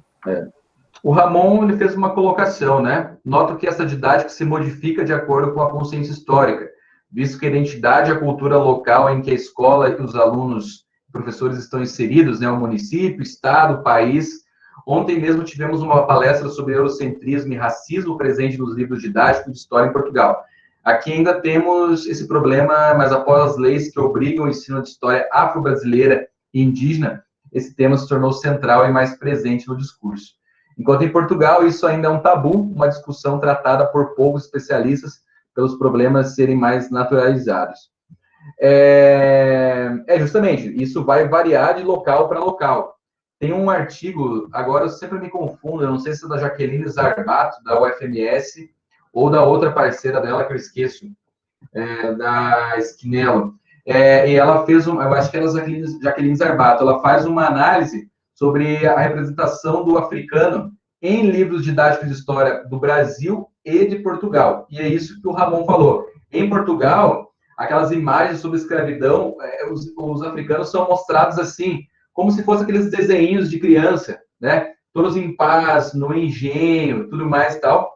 Né? Então, assim, quando é falado sobre cultura afro, é abordado o carnaval, sempre todo mundo alegre, coisas nesse sentido, nos livros portugueses, né? E nos brasileiros já não, né? Já são tratados, né, aquelas imagens, né, do Debré e outros autores e tal. Então, por quê? Porque no Brasil há uma legislação relacionada a isso, né? E também houve uma modificação nos livros. Em Portugal não há uma legislação sobre isso, né? Então, o tema é um tabu mesmo. Ele é abordado como se fosse uma escravidão branda, né? Amena, do que realmente foi. E também vale ressaltar que tem toda a questão da política do PNLD, né, na qual os livros, pelo menos os livros públicos, eles vão passar por um crivo, por uma equipe, né, que vão analisar a questão das imagens, a relação do uso das imagens, e também, por mais que seja uma lei, né, da gente pensar o ensino história indígena e afro-brasileira, essa lei, ela traz uma dimensão e uma obrigatoriedade em relação ao currículo, né? E as relações de consciência histórica, então, vai envolver o que os alunos trazem relacionados a isso, né? Que vão vir cheio de preconceitos, vão vir cheio de concepções tendenciosas, que aí cabe a nós tentar fazer essas reflexões, né, a partir de questionamentos sobre essas reflexões históricas presentes. Então é uma coisa interessante também, não é porque existe a lei que necessariamente a gente não pode pensar uma dimensão da consciência histórica do livro didático ou da lei, né? Ela está relacionada a uma questão histórica. Claro, quem elaborou a lei, quem escreveu o livro tem a sua consciência histórica, mas no sentido de trabalho em sala de aula é interessante fazer os questionamentos sobre as dimensões e as relações que eles têm sobre o passado. E é só também interessante pensar, né, Naldo, que essa disputa, né, em torno da lei afro, né, e a lei indígena, né, ela é uma disputa que se deu no âmbito da cultura, da dimensão da cultura histórica política, né, que a gente já falou que é uma dimensão da cultura histórica, né, apontada pelo Riesen. Foram os embates de movimentos sociais, né, que começou lá nos anos 70, né, 80, e desembocou, né, aí na Lei 10.639, né, de 2003. Né? É interessante pensar aqui, né, mais uma vez relacionando o conceito do Riesen. Né? A Mora gostaria também de saber qual a diferença ou relação entre consciência histórica e cultura histórica. Né? Não sei se ainda acho que talvez seja interessante abordar. Né? Então, assim, a cultura histórica, né, ela está relacionada, né, a todo tipo de saber, né, e conhecimento histórico e saberes que circulam, né, na sociedade, né? Como eu falei, o Riesen subdivide em 5 dimensões que envolve vários aspectos, desde o saber científico até aqueles saberes que são produzidos, né, por pessoas que não são especialistas, né? O historiador divide hoje, né, o palco com esses especialistas, né? E a cultura e a consciência histórica já está, né? O Riesen fala que ela está um passo da cultura histórica, mas a consciência histórica é onde se efetiva a cultura histórica, é o lugar onde se efetiva a consciência histórica, né? Então, o indivíduo, através da sua consciência histórica, ele interpreta, né, a cultura histórica, tá? E age sobre essa cultura histórica, tá? Vamos lá. O Elber, né? Como podemos trabalhar a consciência histórica nos livros didáticos em uma pesquisa, principalmente no objeto de conhecimento sobre a ditadura? Você pode abordar, né, Reinaldo? Você trabalha com livro didático, né? Na verdade, a perspectiva seria relacionada, acho que mais relacionada à narrativa do livro didático, né? Os elementos que estão presentes ali, qual narrativa ele está trazendo, né? E aí pode estar se relacionando como que isso pode ser depreendido, principalmente nas atividades, com os alunos. Mas para um trabalho de consciência histórica, necessariamente precisaria ter uma relação dos alunos, as narrativas e as dimensões dos alunos.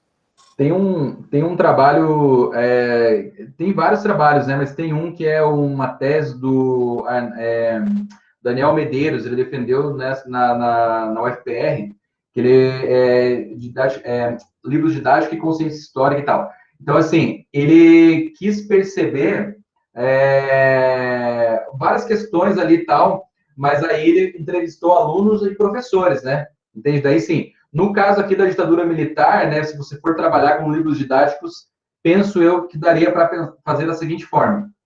Você usa o conceito de consciência histórica para perceber como os alunos analisam, interpretam, né, o tema da ditadura militar naquele livro didático, por exemplo, né, qual é o efeito daquilo, né, e como sobressai aquilo nas narrativas deles, né, sobre o tema da ditadura militar, né, tendo o livro didático como objeto mediador, digamos, né. Aí você poderia tanto analisar o aluno, né, quanto analisar o discurso do professor em relação ao livro didático e ao tema da consciência histórica, né, da ditadura militar. Aí poderia ser né, utilizado esse conceito. Nem sempre dá para utilizar o conceito de consciência histórica, né? Vamos lá. Aldair. Numa perspectiva em que existem entraves na educação, principalmente no Brasil, em que as mudanças de governos tendem a interferir no que se ensina, como trabalhamos a consciência histórica? Bom, eu penso da seguinte maneira, né? Então, assim, o governo, né, ele interfere de que maneira, né? Através de uma pressão, né, com políticas, né, com currículos, por exemplo, né, que eles vão se afunilando, né, e vão aí interferindo no nosso trabalho. E mais, né, quando os governos aí eles, né, emitem, né, comunicados, né, fazem vídeos, isso chega para os alunos, para pais, e há uma pressão daí do professor, né, na cultura escolar que o professor vive, também de pais, né, e alunos, né, às vezes aí tentando minar o trabalho do professor. O que eu penso é o seguinte, né, é que o professor ele não deve, né, simplesmente reproduzir ou eliminar esse debate, né, ele tem que observar o contexto que ele está inserido, né, e se permite e tudo mais, né, mas penso eu que na educação pública ainda mais, né, você não pode se calar. Então, assim, o que o professor deve trabalhar na perspectiva da consciência histórica é mostrar que o conhecimento histórico ele é provisório. As interpretações históricas, elas são múltiplas, né? Então, assim, depende. Há formas de você pensar o conhecimento, os fatos, os acontecimentos e interpretá-los. Alguns já estão postos à historiografia e não se discute, né? Mas outros, né, são possíveis de se discutir. Então, quando você trabalha na ideia de multiperspectividade, né, com o aluno, e dá a possibilidade de ele investigar isso, e pensar e interpretar, e você ouve, aí você trabalha da perspectiva da consciência histórica. O que acontece é que hoje nós estamos vivendo um contexto de intolerância, né? Olha o caso do professor francês ali, né, que foi trabalhar uma charge do Maomé, foi decapitado no outro dia, né? Você sabe que o rapaz que fez isso era alguém de 18 anos da Rússia, mas é só, né? Então, assim, uma represália, né? Então, a gente sabe que existem casos assim também pelo Brasil, né? Então, trabalhar na perspectiva da consciência histórica seria você mostrar outros caminhos possíveis para se entender, né, questões sociais e questões sensíveis do nosso tempo, né? Seria essa a ideia, né? Silvana, aqui no Brasil, alguns historiadores, como Ana Maria Monteiro, falam sobre o ensino de história como área de fronteira entre história e educação. Essa ideia se contrapõe à compreensão da didática da história ou pode haver um diálogo entre as duas perspectivas? Você pode abordar isso, Renal. Você abordou também essa questão já durante a fala, né? Então, a Ana Maria Monteiro, uma pesquisadora reconhecidíssima, né, da área de ensino de história, ela traz essa relação, né, da história com a educação, lugar de fronteira e tudo mais. A didática da história, ela pensa, né, a partir das relações e da maneira de se pensar historicamente. Então, utiliza da ciência histórica, utiliza da teoria da história, né, elementos da teoria da história, para se pensar essa relação com a aula, né? Eu até coloquei alguns exemplos, né, dessas relações, dessas situações que a gente ocorre dentro da sala de aula. Só que, obviamente, por exemplo, nós estávamos falando sobre a questão dos livros didáticos, que vai envolver uma discussão da educação. em vários momentos a gente fala sobre cultura escolar, né? Então, a cultura histórica e a cultura escolar. A gente fala de currículo, a gente está falando agora de lei, né? Da Lei 11.645. Então, esses elementos são elementos que fazem parte de discussões da educação, que são caras à história. Então, de fato, são relações que se complementam, né?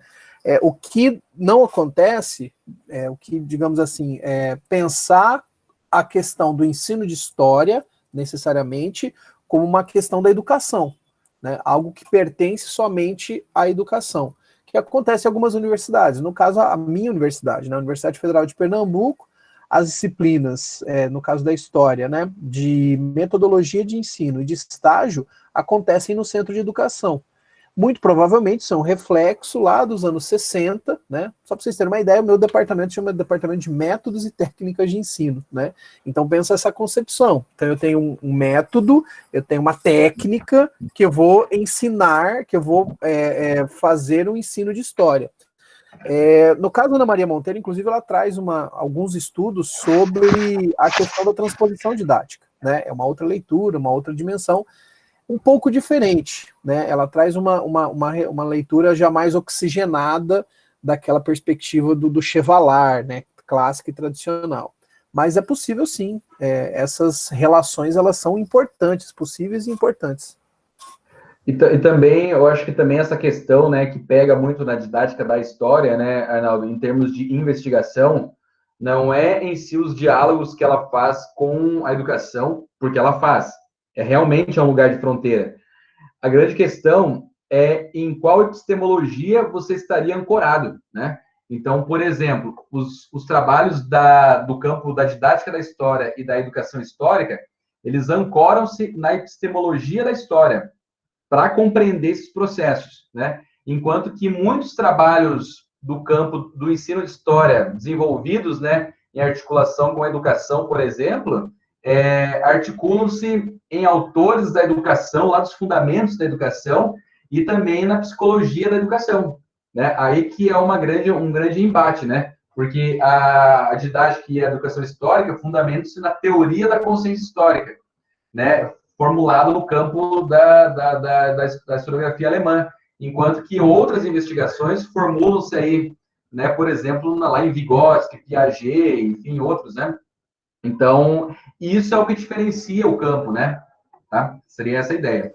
Inclusive, as relações de proximidade, né, da educação e a didática da história, elas acabam sendo utilizadas pela área da educação histórica, né?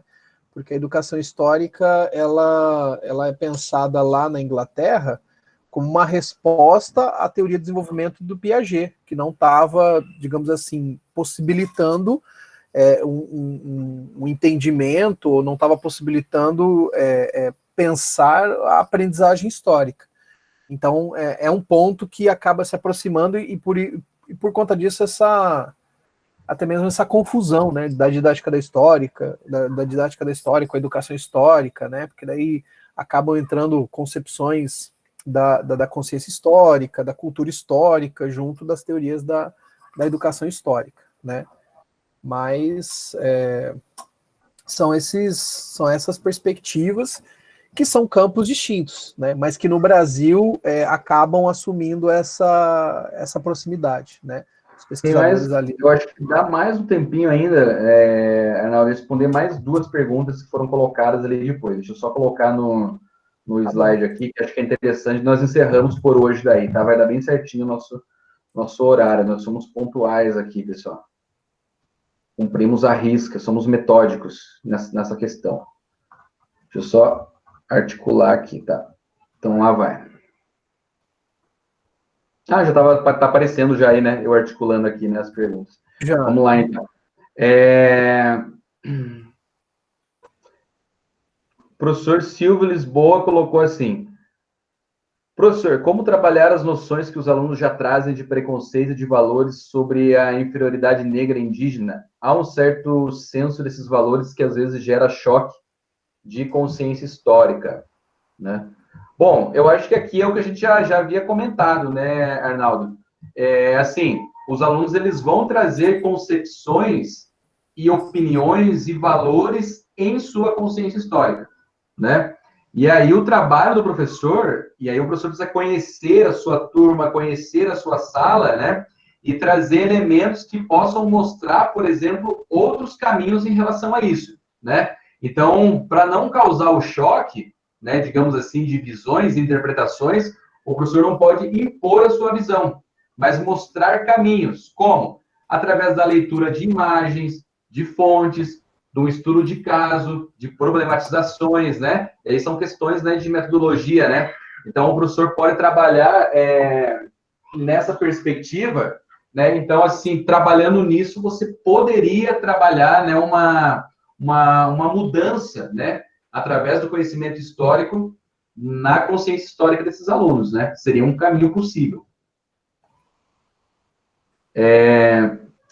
A Luciane Daisy colocou assim: se os estudos de Riesen não versam sobre a nossa prática metodológica no ensino de história, posso entendê-los então como investigação sobre o modo de aprendizagem dos meus alunos?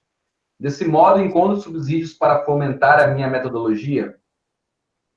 Eu vou falar a minha visão, depois o Arnaldo pode comentar também, né? Mas, assim, como eu falei, o Riesen, os estudos, né, e artigos e produções são voltadas, né, para pensar a questão do campo investigativo. Mas nós podemos, enquanto professores, pegar elementos e princípios para a nossa prática, sim. Então, por exemplo, eu sou um professor de história e não necessariamente investigo, mas eu tenho leituras. Eu posso trabalhar na perspectiva da formação da consciência histórica, disso tudo que nós estamos discutindo aqui. Quer dizer, como que eu posso partir da competência narrativa, da questão de narrativa e formação de identidade, como que eu posso trazer as dimensões da cultura histórica, qual a dimensão da cultura histórica eu quero trabalhar em sala, por exemplo, né? E como trabalhar de maneira que os alunos expandam as suas formas de interpretação e de atribuição de sentido sobre aqueles conteúdos, né? Então, você pode sim trabalhar princípios em sua prática metodológica, não há empecilho, não é fechado, né? Mas, quando nós discutimos aqui, perdão, nós discutimos em termos de investigação científica, que nada impede de que você possa, né, aplicar, né, em sua prática em sala de aula, né? Senão não serviria, né? Senão nós estaremos negando a própria teoria do Riesen, né? Se esses princípios não retornam como forma de orientação para os alunos, para os professores, então não serviria, né? Então, penso eu que seria nessa direção. Você quer comentar? Não? Não, vou comentar assim. Essa questão, né, da gente pensar as perspectivas metodológicas, né, de pensar assim, porque a didática da história, ela não, como o William bem colocou, não é uma metodologia de ensino, porque a sua própria natureza não é isso. Ele não vai apresentar fórmulas, não vai apresentar estratégias, qual postura, porque isso é muito variado, isso depende da relação com a consciência, né, das dimensões com a consciência histórica. Então, eu acho que a principal contribuição, vamos pensar assim, do ponto de vista metodológico, espero não estar falando besteira, seria essa questão do professor reflexivo, essa questão do professor pesquisador e fazer com que os próprios alunos tenham essa reflexão e questionamento de pesquisa em relação sobre o passado, as suas relações sobre o passado, né? Porque o aluno tem a dimensão que as narrativas, elas são construções, né?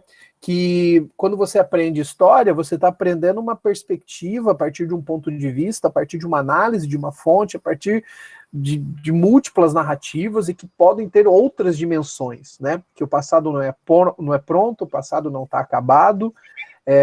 Por isso que essa questão do revisionismo, né? E que eu falei que o revisionismo ele está constantemente presente dentro da sala de aula, por exemplo, né, é uma dimensão que a gente pode pensar do ponto de vista metodológico dentro do ensino de história, né? É mais uma questão de pensar um professor.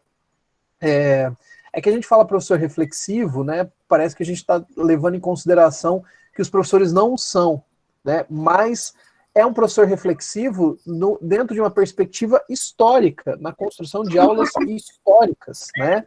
A partir da ciência histórica, né? Então, essa composição é que ela é importante. Porque, assim, às vezes, assusta quando a gente fala assim que a didática da história não é metodologia de ensino, né? É só um campo investigativo. Parece que fica distante dentro da sala de aula. Mas é que a própria natureza da didática da história é a perspectiva investigativa na sala de aula. É esse professor investigador, esse professor pesquisador, e não somente um reprodutor de conteúdo. Né? A didática da história, ela coloca o professor num patamar de igualdade à academia. E o que né? É um pesquisador, ele está se relacionando com saberes históricos. E ele está desenvolvendo uma perspectiva da praxis histórica, né? E é legal porque a teoria da consciência histórica, né, proposta pelo Riesen, ela rompe com essa dicotomia, porque ele entende que o professor, ele é um historiador preocupado com questões didáticas do seu tempo. E ele não pode desenvolver uma prática de ensino se ele não tiver ancorado na epistemologia da história. Né? Então, isso foi o elemento que fez diferença na Alemanha. Né? Por isso que eu mostrei, né, naquele início. Né? Quer dizer, se fosse para a educação, né, e aí então, se tornaria, né, a didática da história uma pedagogização da história, né? E não era essa a ideia. É mostrar que a didática da história, ele é uma subdisciplina que bebe nas referências, né, epistemológicas. Então, o professor em sala de aula de história é um historiador trabalhando questões didáticas do seu tempo. Então, é isso que a didática da história traz para nós e que o Riesen liga na teoria dele. Não há uma divisão entre ciência e vida prática. Elas se contemplam, né? Elas se relacionam mutuamente. Para a Luciane, né, e para todos que estão participando aqui, um livro bem interessante que pode ser útil para a prática é o livro Jörn Riesen e o Ensino de História, publicado pela editora da UFPR em 2010. Tá? Você pode pesquisar, deve ter já em PDF também e tudo mais. E amanhã eu vou mostrar esses livros também, né, que hoje não deu tempo de finalizar o material, mas amanhã tem bastante coisa legal também que a gente vai mostrar. Legal, ó, Deise. Boa leitura para você, Luciana, você vai gostar, tá? Eu acho que a última questão, né, a Cíntia Rodrigues tinha colocado, né, ensino de história e consciência histórica. Não, é uma do Serre, né, falando do livro azulzinho do Serre, né, bem interessante mesmo. Bom, pessoal, acho que por hoje, né, nós encerramos as nossas discussões, né, não sei para vocês que estão aqui, mas para mim foi uma manhã muito produtiva, né, de conhecimento, a partir do que nós debatemos, a partir das questões de vocês que são muito importantes para dar sentido a toda essa discussão, né? Sei que é um campo, né, que ainda, a didática da história, né, causa polêmica, como a Amora falou, a consciência histórica ainda não não há um consenso, está longe de ser, assim como outros conceitos da historiografia, mas nós temos que tomar, né, partidos e temos que assumir perspectivas, né? Então, espero que tenha sido produtivo para a formação de vocês, como para mim foi hoje, e espero todos vocês aí amanhã, de novo, às 10, para a gente debater um pouco das pesquisas, né, dessa área. Professor Arnaldo? Não, eu gostaria de agradecer ao William aí pela sempre a parceria nas discussões. É uma amizade aí de já há bastante tempo, né? Uns 15 anos já de amizade aí, de pesquisa relacionada à didática da história. O William também colabora com a gente lá no laboratório, né? E quem quiser também, nesse período remoto, a gente está tendo as reuniões de maneira remota. Lá no Instagram tem um link lá que vocês conseguem acesso às informações, enfim, tudo que faz parte do laboratório, tá certo? E é isso, amanhã a gente continua e obrigado todo mundo pela presença aqui e pela disponibilidade. O Instagram é Laé, né? Não, você tem ele... laé.fpe. Laé.fpe. Isso, só seguir lá. Isso, a Tayane é a nossa Tayane é a bolsista nossa que está aí. Está sempre nos ajudando aí. Com certeza. Pessoal, então tenham todos aí, né, um bom dia, uma ótima tarde, ótima noite, né? E esperamos todos amanhã para discutir um pouco mais sobre essas questões, tá? Abraço a todos, pessoal. Até amanhã. Até mais. Tchau, Até tchau. mais. Tchau. Obrigado, Elber, Wendel também, né, que estavam aí na monitoria. Até amanhã.